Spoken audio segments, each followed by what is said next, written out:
الشاكرين وقلوبنا قلوب الشاكرين.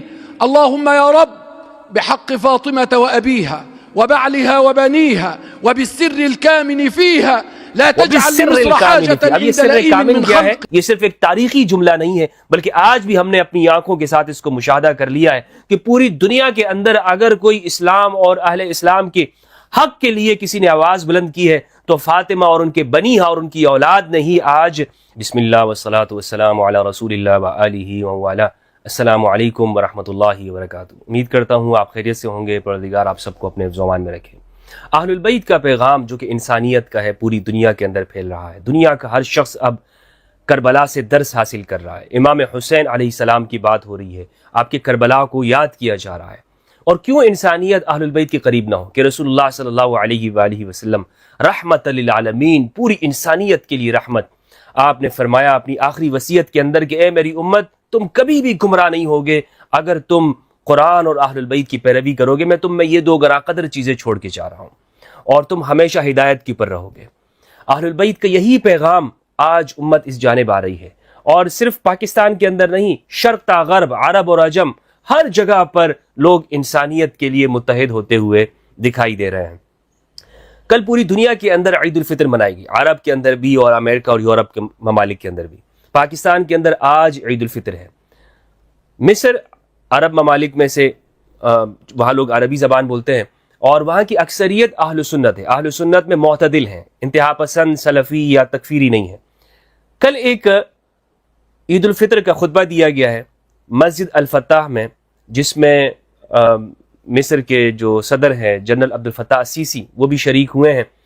اور یہ خطبہ بہت اہم ہے، عید کا خطبہ ہے، لیکن یہ خطبہ اتنا اہم ہو گیا ہے پورے عرب کے اندر اب اس کے کلپ چل رہے ہیں اور وائرل ہو چکا ہے، جس کے بعد جو انتہا پسند اور خوارج اور تکفیری اور ناسبی قسم کے لوگ ہیں وہ اس خطبہ دینے والے خطیب کے اوپر فتوے لگا رہے ہیں اور کہہ رہے ہیں جناب اس نے شرک کر دیا، یہ ہو گیا، فلاں ہو گیا.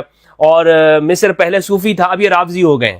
اور غور کرو، یہ کہا جا رہا ہے کہ یہ جو خطبہ دینے والا یہ پکا اندر سے شیعہ ہے. اس خطبے میں آخر ایسی کیا خاص بات ہے یہ میں آج آپ کو بتانا چاہتا ہوں اور آپ کا دل خوش ہو جائے گا کہ مصر کے اندر جنرل فتح سیسی سامنے بیٹھے ہوئے ہیں اور ان کے سامنے خطبے کے اندر جو الفاظ انہوں نے استعمال کیے ہیں خطیب نے، گویا کہ اشارہ دیا ہے مصر کو بھی کہ ہمیں بھی ایران اور اسرائیل کے معاملے کے اندر ہمیں نیوٹرل نہیں رہنا. اور خیبر کا حوالہ دیا گیا، امام علی علیہ السلام کے فضائل سنائے گئے ہیں. تقریباً یہ خطبہ 12 منٹ کا ہے جس کے اندر جو اس کے ایک وقفہ بھی ہے، یعنی 2 حصے ہیں خطبے کے. پہلے حصے میں خطیب نے خیبر کا واقعہ بیان کیا ہے اور دوسرے حصے میں ائمہ اہل البیت سیدہ فاطمہ الزہرا علیہ السلام اور ان کی اولاد، امام علی علیہ السلام ان کے شوہر اور سیدہ زہرا کے والد کا نام ان کا وسیلہ دے کر، اہل البیت کا وسیلہ دے کر دعا کی ہے. اللہم بحق فاطمہ و ابیہا و بعلہا و بنیہا والسر الکامن فیہا. یہ الفاظ استعمال کیے ہیں، والسر الکامن فیہا. عموماً اس کو یوں پڑھا جاتا ہے والسر المستودع فیہا، خطیب نے پڑھا والسر الکامن فیہا. اب کہہ رہے ہیں کہ یہ سر کامن کیا چیز ہے اور یہ کسے کہتے ہیں. تو دوستو انشاءاللہ آج میں آپ کے سامنے یہ خطبہ بھی پیش کرتا ہوں اور یہ ہم سنیں گے بھی اس ایمان افروز کلمات کو، اور پھر میں آپ کو اس پر تبصرہ بھی اپنا پیش کروں گا. يا شعب مصر العظيم ويا جند مصر على الخصوص سيروا ولا تلتفتوا، امتثلوا قول الحبيب صلى الله عليه وسلم يوم أن دفع الراية لأسد الله الغالب ليث المشارق والمغارب علي. یہ کہہ رہے ہیں اے مصر کی فوج، تم آگے بڑھو اور دائیں بائیں پیچھے مڑ کے مت دیکھو، اور ایسے چلو اس قول کو یاد رکھتے ہوئے کہ جو رسول اللہ صلی اللہ علیہ وآلہ وسلم نے جب خیبر میں علی کو علم عطا فرمایا تھا کہ جو مشارق اور مغارب کے مولا ہے. يوم خيبر قال له خذ الراية ولا تلتفت. اے علی اس علم کو لو، تھامو اور دائیں بائیں مت دیکھو. امضي يا علي ولا تلتفت. آپ چلتے رہیں اے علی، اور مصر کے لوگوں کے لیے دعا کر رہے ہیں. یہ شروع کا حصہ ہے اور اس میں امام علی کی تعریف کی. پھر آگے کہتے ہیں اللهم اجعل صباحنا صباح الصالحين والسنتنا السنة الذاكرين. یہ دعا کر رہے ہیں. اس میں آپ دیکھیں کہ یہ آخری حصہ ہے خطبے کا، اس میں سیسی صاحب بھی بیٹھے ہوئے ہیں نمازیوں میں اور دعا کر رہے ہیں. اچھا، یہ لوگوں نے ہاتھ اٹھائے ہوئے ہیں، یہ دعا کے وقت میں خطبے کے دوران میں اہل مصر ہاتھ اٹھاتے ہیں. الشاكرين وقلوبنا قلوب الشاكرين اللهم يا رب بحق فاطمة وأبيها وبعلها وبنيها وبالسر الكامن فيها لا تجعل لمصر حاجة اب یہ عند سر لئيم کامل من کیا ہے؟ خلق. اس پر یہ ناسبی اور تکفیری مولوی بڑے اچھل گئے اور کہہ رہے ہیں کہ یہ تو خالص شیعوں والی دعا ہے. یہ تو وہ دعا کر رہے ہیں خطبے کے اندر. مصر وہ دوبارہ سے فاطمی ہو رہا ہے، مصر دوبارہ سے شیعہ ہوتا جا رہا ہے. بھائی شیعہ نہیں ہو رہا، اہل البیت کے قریب ہو رہا ہے. اگر اہل البیت کی محبت کا نام تم ڈھنڈورا پیٹتے رہو کہ جو بھی اہل البیت کے قریب ہو جائے اس کے اوپر الزام لگاؤ یہ شیعہ ہے، یہ رافضی ہے، کہ تمہاری پرانی عادت ہے. لیکن عام لوگ اب تم کے چنگل سے نکل کر قرآن اور اہل البیت کے قریب آ رہے ہیں. اللهم لا تجعل لمصر حاجة عند لئيم من خلقك واقض حاجاتنا وأنت بها أعلم فضلا منك يا كريم وصلى اچھا، الله. اس میں السر الکامن فیہا یہ میں آپ کو بتاتا ہوں. اور دوسری بات یہ ہے کہ اس کے آگے انہوں نے جو دعا کی ہے یہ کہہ رہے ہیں یا الہ العالمین ان اہل البیت کے ناموں کا واسطہ تو مصر کو کسی کمینے کا محتاج مت کر دے، تو مصر کو کسی کمینے کا محتاج مت کر دے. اب اس جملہ دعائیہ کو لوگ سوشل میڈیا پہ ڈال رہے ہیں، خاص طور پر عرب کے لوگ. وہ کہہ رہے ہیں کہ اس میں خاص طرح کا پیغام ہے کہ مصر کو کسی کمینے کا محتاج مت کر. اس سے کون مراد ہے؟ تو اس سے مراد کون لوگ ہیں؟ تو وہی ہے کہ جو مسلم ممالک کے اندر جو منافقین ہیں اور جو مسلمانوں کو بلیک میل کرتے ہیں. بلیک میل کس طور پہ کرتے ہیں؟ پہلے ان کو قرضے دیتے ہیں اور پھر اس میں جو ہے وہ یہ کہتے ہیں کہ تم جا کر وہ کفار کے سامنے مت ہو جانا. بس باقی آپ سمجھ گئے ہوں گے. وسلم وبارك على سيدنا محمد وآله والحمد لله رب العالمين. اچھا، اب یہ خطبہ ہے، اس پہ آپ دیکھیں کچھ کمنٹ میں آپ کو دکھاتا ہوں. یہ ایک کمنٹ ہے جس میں یہ کہہ رہے ہیں کہ لوگ جو وہابی ہیں بیقول علینا رافضیہ بعد خطبۃ العید. یہ ایک مصری خاتون ہیں، یہ کہہ رہی ہیں کہ لوگ ہمیں رافضی کہہ رہے ہیں ہمارے خطبہ عید کے بعد. اور یہ طارق الحسان ہے، یہ کہہ رہے ہیں، انہوں نے تنقید کی ھذا لیس دعاء للہ ھذا شرک باللہ وفساد فی الدعاء. یہ اللہ کے لیے دعا نہیں بلکہ یہ شرک ہے. اسی طرح اور بھی بہت سارے کمنٹ ہیں یہاں پہ نظر آ رہے ہیں. اب دوستو اب اندازہ لگائیں کہ انہوں نے اس میں ایسی کیا غلط بات کر دی ہے.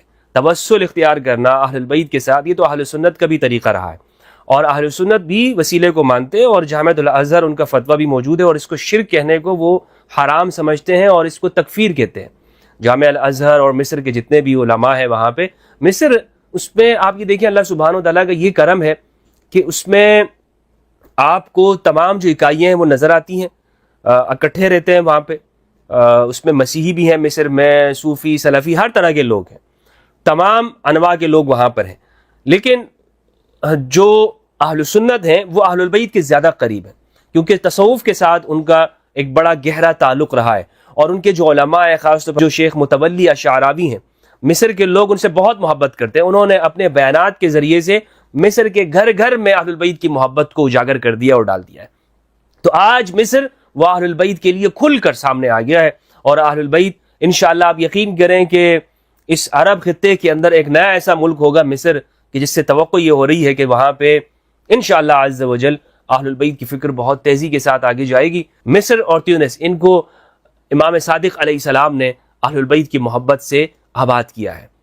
اور مصری یہ کہتے بھی ہیں کہ ہمیں سیدہ زینب سلام اللہ علیہا کی دعا ہے جو آپ نے یہاں پر، اور مصر کے علماء بھی یہ کہتے ہیں کہ سیدہ زینب سلام اللہ علیہ یہاں پہ تشریف بھی لائی تھی کربلا کے واقعے کے بعد. بہرحال دوستو تو اس دعا کے اندر کوئی ایسی قباحت نہیں تھی کہ جس پر اتنا شور مچا دیا گیا. لیکن چونکہ ناسبی و تکفیری اپنی عادت سے مجبور ہیں اور وہ ہر وہ چیز، ہر وہ عمل جس میں اہل البیت کا نام آ جائے اور پھر وہاں پہ چونکہ سی سی بھی بیٹھے ہوئے ہیں ان کے سامنے، تو یہ خطبہ بہت اہمیت اختیار کر گیا. اب اس میں سر الکامن یا سر المستودع کیا ہے جو دعا کی جاتی ہے، ہر ایک کا اپنا ایک خیال ہوگا. کہ جہاں تک میرا جو خیال ہے جس کو میں سمجھاؤں، یہ سیدہ زہرا میں جو سر ہے وہ سورۃ الکوثر ہے.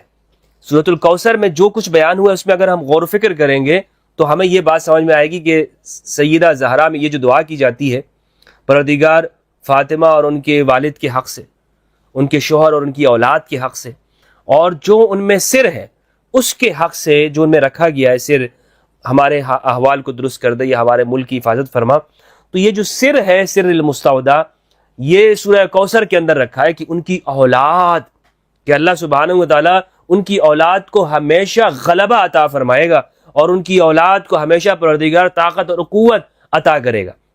اور خیبر کو انہوں نے اسی لیے ذکر کیا اور پھر ساتھ میں سر مستودع کہ سر مستودع وہ امام المہدی ہیں علیہ السلام کہ جو پوری انسانیت کے اندر امن، عدل اور انصاف لے کر آئیں گے، جس طرح یہ ظلم اور جور کے ساتھ بھر چکی ہوگی۔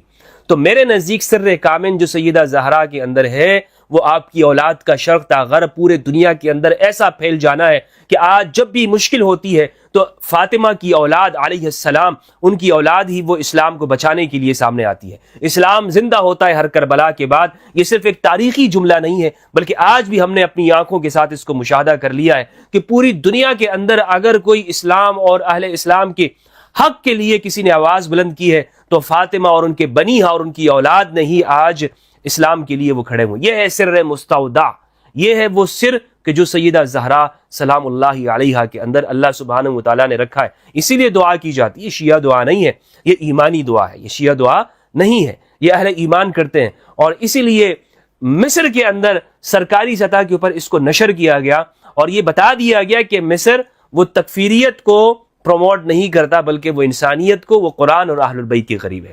تو تکفیریوں تم چیختے رہو، شور مچاتے رہو، جتنے بھی تم چاہتے ہو شیعان علی اور محبان اہل البیت کو، ان کو ختم کرتے رہو، لیکن قرآن اور اہل البیت کا پیغام پوری دنیا میں پھیلتا رہے گا، جو کہ انسانیت کا اور محبت کا پیغام ہے۔ والسلام علیکم۔